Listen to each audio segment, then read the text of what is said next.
Righto guys, behind me we've got Peter's lowrider. Now this is build number 2 for April. Now it's we're going to do a 128 cube upgrade on this. Now he currently has a stage 2 cam package and a cam chest upgrade already done. It's a REDSHIFT. I can't remember exactly what cam it is. I'll put it right here in the video, but anyway, currently has a stage 2 cam kit and it is running these little Bassanis here. Let's have a look. Down out of the way. So these little Bassanis, 2 and 2s there, the Bassani sweepers I think they're called. We do have the ventilator extreme, which is a good air filter, but we are doing a pipe swap as well. So we're doing the 128 cube stump puller. Now Pete did have a request. He saw one of my videos on YouTube and wanted a very, he just wanted that sort of same setup with his bike. So I said, well, hey, look, let's go ahead. We'll utilize what you've already got in the cam chest here. We'll do the 128 cube top end and the pipe swap, and we'll see how we go. If we don't achieve the result he's looking for, of course, we'll do the cam swap to get it sorted. But until then, we just want to try and utilize what he's currently already got to try and achieve that result. So right now, I'm just going to baseline this thing, just to give us a before figure of where we're at, just to gauge on our gains in the end. So let's baseline this thing and we'll have a look.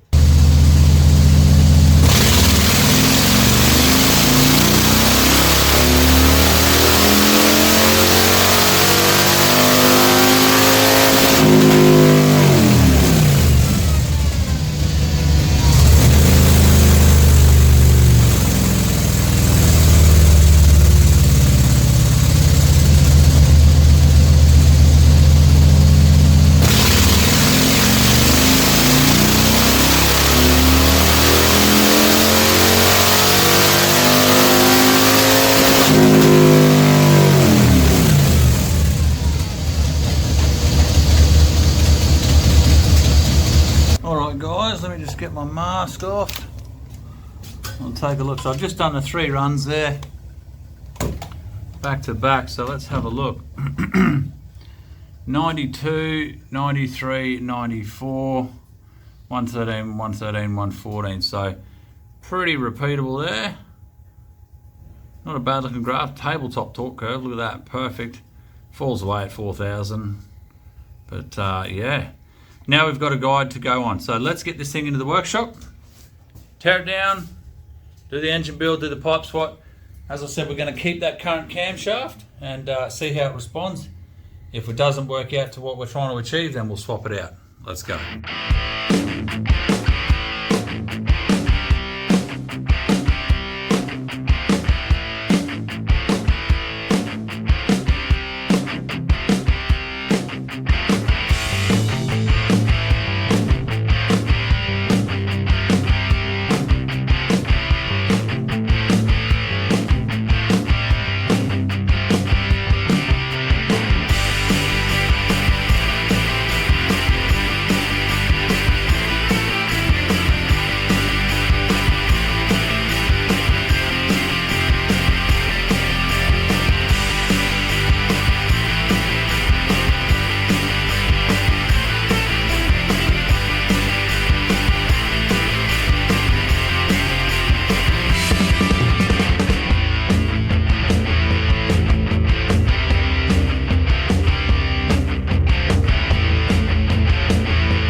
Righto guys, so engine's done, compensator's done, clutch spring's done, pipe is now on. Now we're still running the dB reducer in here, so this guy's going to help keep our torque off the bottom nice and healthy. Hopefully it'll help that out a bit. It's going to be interesting to see how this thing goes with this REDSHIFT cam. As I said, if we don't achieve the results we're after, we will swap this out for the customer just to get exactly what he's after. I'm going to fire this thing up here in a minute before we get it on the dyno. Obviously it goes through all the heat cycle process and all that sort of stuff. So while I'm talking about that, I just wanted to touch on the heat cycling process, and then people ask me, you get a brand new engine built and then it almost goes immediately on the dyno. What we want to do, this break-in period people talk about, what we want to do, we want to get the rings sealed against, we want them to really wear into the hone on the cylinder walls, right? Really bed in to create that really good seal. What we want to do, we want to get the AFRs to as close as, like on point as possible to what I want to set them at, and really dial in the tune so we can get maximum cylinder pressure in there to really push those rings out against the cylinder wall. If we're running around on these, some people call them safe tunes or run-in tunes, you're at the risk of running things a little bit too lean, not to the point that you're going to melt the piston, but you're just going to create a little bit too much excess heat.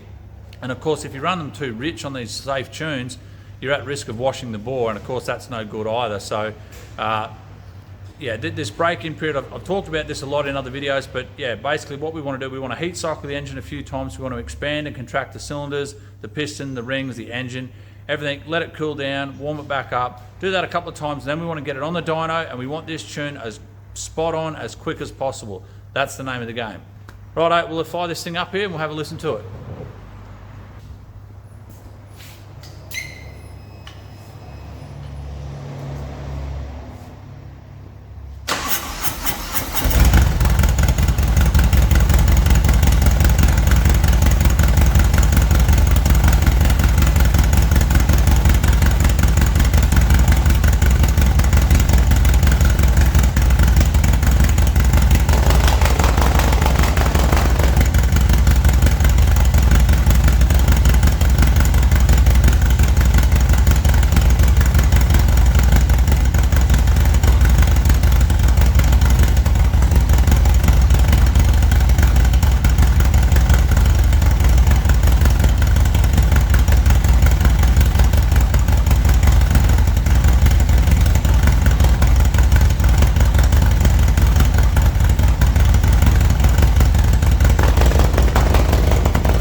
Right, so pretty happy with that. No leaks. Obviously, the first thing I do, run around, just make sure we've got no exhaust leaks, and just go around, check the cooler line over the top, make sure we've got no leaks there as well. But definitely does sound pretty quiet with that dB reducer in there. So we'll just see how it performs on the dyno and go from there.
right, guys, we're all done there. Obviously, just so you are aware, new viewers, the tuning process has all been complete. You've only just saw a little bit of the data collection process there and the final wide open run. But behind me up here, we've got the graphs. So we'll go up here and we'll check out our results.